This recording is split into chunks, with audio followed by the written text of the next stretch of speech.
aujourd'hui on va continuer ensemble mon dernier croquis. Sauf qu'une nouvelle fois je ne dessinerai pas seule mais avec Virginie, la deuxième illustratrice de cette vidéo. Pour ceux qui n'ont pas vu la dernière vidéo, voici un rappel du croquis et du concept. Virginie et moi jouons à un petit challenge inspiré du cadavre exquis. On se partage un même dessin, après le croquis, le chara-design, le line art et la couleur sans se concerter, pour voir ce que peut donner une illustration complètement réalisée à 4 mains. La dernière vidéo était consacrée à l'évolution du croquis de Virginie et aujourd'hui on se concentre sur le mien.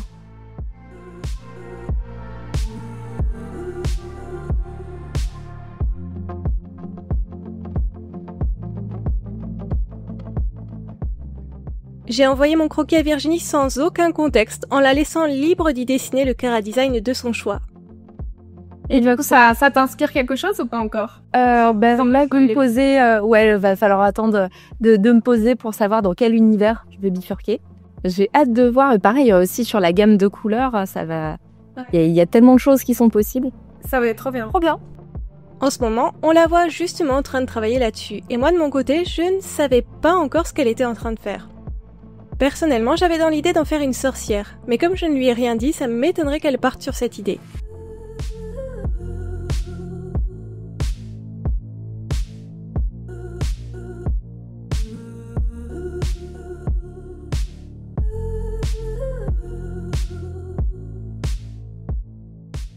Je suis assez curieuse. Virginie dessine souvent des fanarts de personnages de comic book ou des jolis pin-up.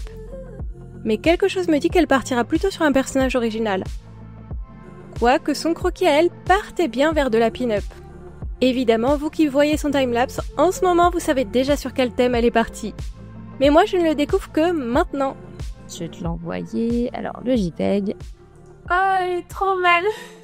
Ah, j'ai eu trop fort. C'était le côté un peu Musha et donc c'est pour ça. Je suis pas allée non plus dans le côté sorcière ni quoi que ce soit, mais le côté Musha, je me suis dit ça s'y prêtait bien avec tout le drapé, toutes les fioritures qu'il peut y avoir un petit peu partout et tes cheveux. Ça s'y prête trop bien. J'adore les cheveux aussi. Je crois. Ah, Diapo qui a passé à la couleur. C'est ça. Et c'est marrant parce que souvent quand on nous fait un chara-design, on pense déjà à la couleur. Je sais pas trop, mais moi oui. Et puis surtout que là, ça va être vraiment carte blanche sur l'univers aussi. On a déjà recentré un petit peu et mis des limites, mais après, en termes de couleurs, ça peut partir vraiment encore très très loin. C'est ça. Surprise au prochain rendez-vous. J'y trop hâte. Le dessin est revenu entre mes mains et je dois le garder le temps de faire l'ancrage et les aplats de couleurs. Pour l'ancrage, pas de problème, même si j'ai eu un peu de mal sur les fleurs et les nuages. Le croquis de Virginie est très vif et dynamique sur ces éléments et généralement j'ai besoin d'un cadre hyper strict pour ancrer. J'ai besoin de savoir exactement où commence et finisse chaque élément. Parce que je fais un ancrage très fin de type livre de coloriage. Chaque zone doit être parfaitement définie, chaque trait doit être dessiné de sorte à fermer chaque élément. C'est d'ailleurs à cause de ça que l'étape de l'ancrage est celle que j'aime le moins sur chacun de mes travaux. C'est le moment qui me prend le plus de temps et qui me prend le plus la tête. Et encore plus quand je travaille en numérique. Au traditionnel, tu as une chance. Tu dessines ton trait et tu dois faire avec. Sur Procreate, je suis tentée de recommencer chaque trait jusqu'à ce que j'estime que ce soit parfait. Le numérique, c'est l'enfer des perfectionnistes, je vous le dis.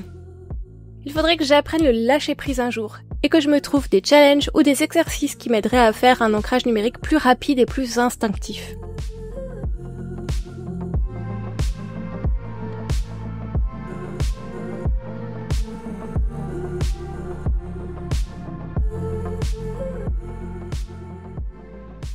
Avant de rendre le dessin à Virginie, je dois aussi en choisir les futures couleurs.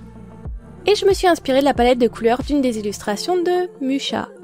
Autant jouer le jeu de l'art nouveau jusqu'au bout. Mais avant ça, j'ai pas mal hésité et j'ai tenté plein de combinaisons.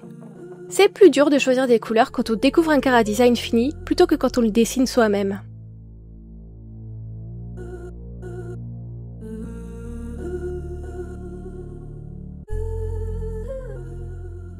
Et j'ai rendu le bébé à Virginie pour qu'elle bosse sur le rendu final de la mise en couleur, avec les ombres, les lumières et toute l'ambiance finale. C'est vraiment à cette étape que notre dessin va prendre tout son charme. Je n'ai découvert le rendu final que bien après. Mais comme je vous partage directement le process de cette étape dans le montage, j'en profite pour en discuter avec vous. Ce que j'ai trouvé le plus amusant en découvrant la mise en couleur, c'est qu'en plus d'être parties toutes les deux sans le savoir sur un format paysage et un personnage assis, on est toutes les deux aussi parties sur un fond assez similaire. Pas dans le style, mais au niveau de la source lumineuse en arrière-plan direct du personnage. Comme quoi, les grands esprits se rencontrent.